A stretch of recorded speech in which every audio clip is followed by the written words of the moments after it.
Hi everyone, it's me again, Jen. I was watching a new YouTube channel that I just discovered. He was talking about doing a witch tag for witches, and I thought that was pretty cool. He wanted to make his own questions or a questionnaire, and he had 5 questions, and then the 6th question he was going to leave up to you, and then if I make the 6th question, he was going to leave up the 7th question to whoever else. So it was supposed to be building like that. So I'm going to participate. So question number 1 was, have I ever scared or intimidated anyone by telling them that I was a witch? No.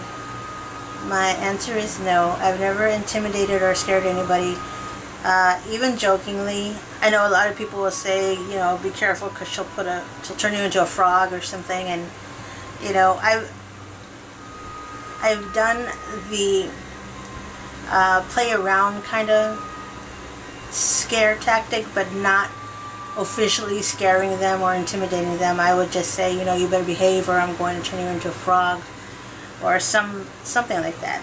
That was never for intimidation or scaring anybody on purpose. Question number 2 was,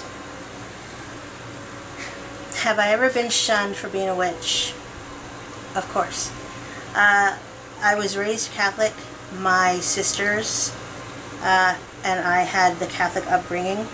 One of my sisters still considers herself following the Catholicism.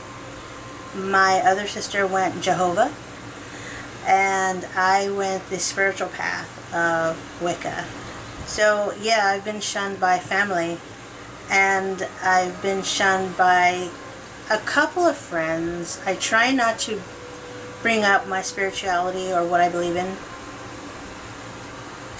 only because I respect everybody, whoever they worship, whether it's a God, whether it's Jesus, whether it's, I don't know, some other deity. But I do have friends who are Christian who I hope accept me for who I am. They don't like that I wear my necklace, and I'm okay with that, but they have to be okay with me being okay with where I'm at. That makes sense? Question number 3. Have I ever cast a spell on anybody without them knowing? Yes. When I was starting out, I was solitaire, and I really had a crush on this musician guy, and I decided to do the love potion number 9 bit on him. And the directions are, you take the oils that are in this love potion and you put them on your hand and you rub his feet so he won't go nowhere.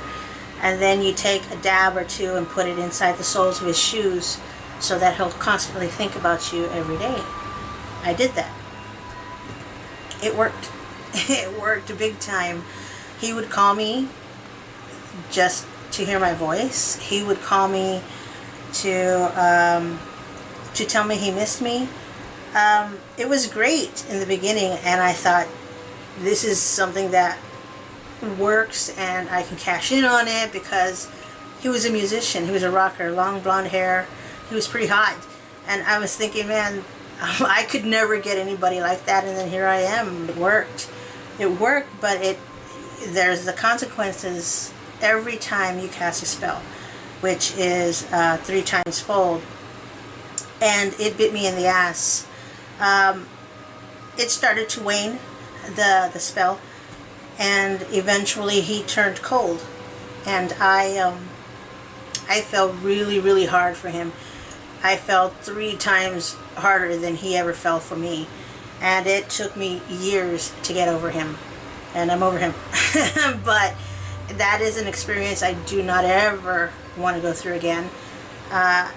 It was a lesson learned, and when people ask me for certain spells, I definitely give them healing spells. I definitely give them little bags to wear around their neck or in their pockets for luck and for fortune, and And when they ask me for the love spells, I tell them I don't do love spells because I will never, ever want anybody to go through what I went through, because the consequences are very harsh.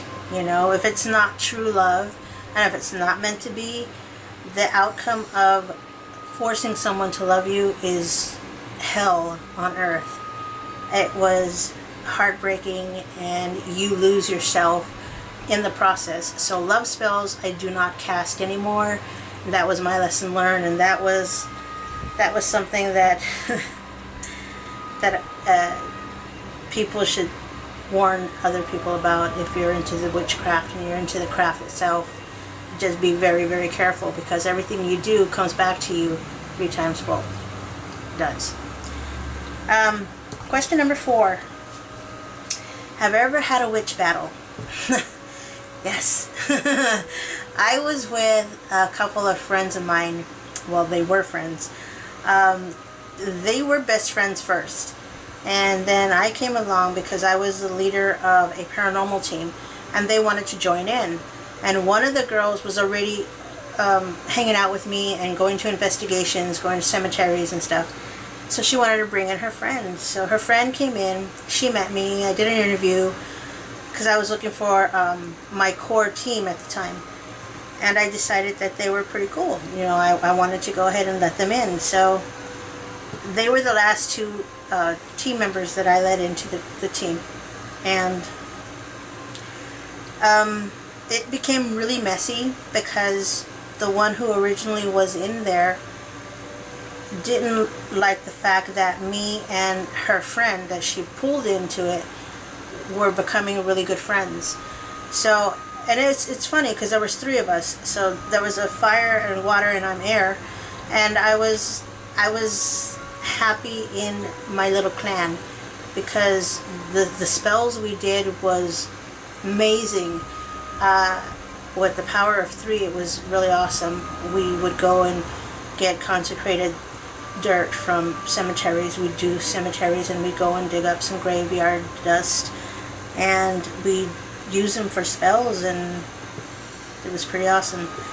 One day, the original girl spread a rumor that her friend's husband was molesting her daughter. She told me that, and I was friends with the other friend and her husband, and it got really ugly to where they both ganged up on me, and they tried everything they could. You know, I was very weary when I was working with them, when they would like touch my shoulder or they put their hand on my back. I knew that they were either putting something on me or they were trying to take the hair from, because when you have loose hair it falls and they'll probably just take it off. So I'm very cautious around when people are very handsy and touchy on me, and that's what they were doing. And I know that they were trying to do bad against me, but I binded their friendship from me, and I let it go, and I stopped talking to them. That was like, it wasn't a fair fight. Like I said, both of them ganged up on me. I was a solitaire before, so I already knew how to protect myself. I'm always very protective when I'm in, or when I'm doing the craft, or when I'm with someone. So it's just, you got to be careful with who you trust, and the only one I do trust is me, so I know I won't hurt myself. I will protect myself, but I won't hurt myself. So the last question he had was, what would I be if I never became a witch? It's kind of hard, because I think the path was meant to be. It's not only a calling, I was born into it. I'm half Native American. My mom was full-blooded. My sisters are full-blooded. I'm the only half-breed. And it's natural. I was born into it. My grandfather on the reservation was a shaman and a healer. And my mom had certain gifts. And when I was born, I had gifts. I was able to communicate with my mom before she even knew I existed. So that's one way I know that I can pierce through to the other side in one form or another. The path that I chose of Wicca, when I started out, I was born and baptized as a Catholic.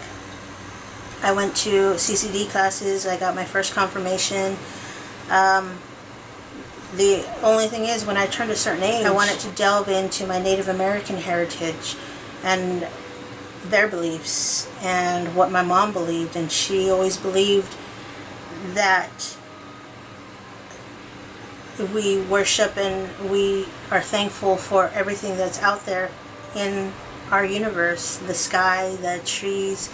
If you feel the wind blow on you and it's really hot, that's someone showing that they're there. So she would tell me that she would worship everything. Everything was a miracle, from the trees that give us the air to the butterflies that fly by that give us beauty.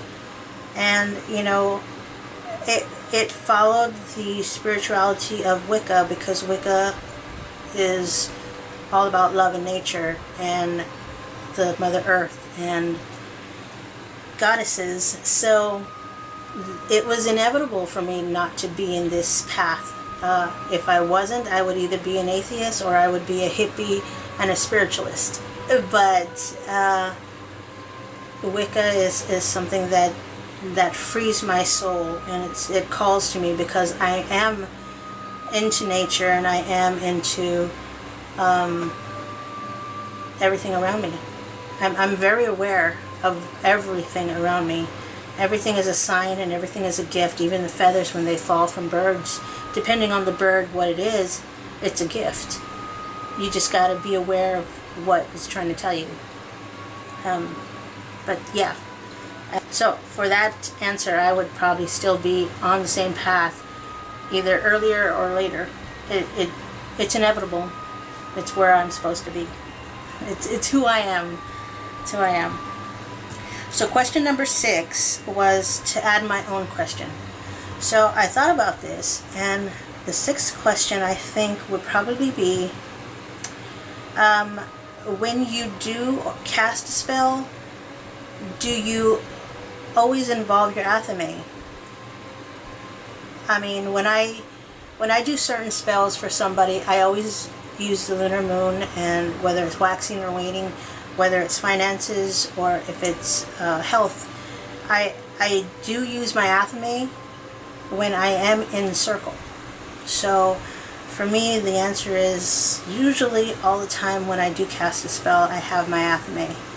But do you have your athame on hand all the time when you cast spells? That's my question. So until then, question number 7 is up to you. I'd like to hear your question. Tag me when you say it, when you do it. I'd love to hear it, and I want to thank Squwitchy, S-Q-U, and then Witchy, W-I-T-C-H-Y, Squwitchy, for making this witch tag, which is pretty awesome. I really liked it. I enjoyed it. I enjoy your channel as well. But I want to thank everybody for watching. Please like and subscribe to my channel below. Thank you so much for watching. I appreciate your time, and I appreciate you allowing me to be into the YouTube community. Until next time, or my next video, thank you for watching. Have a great night. Pleasant screams.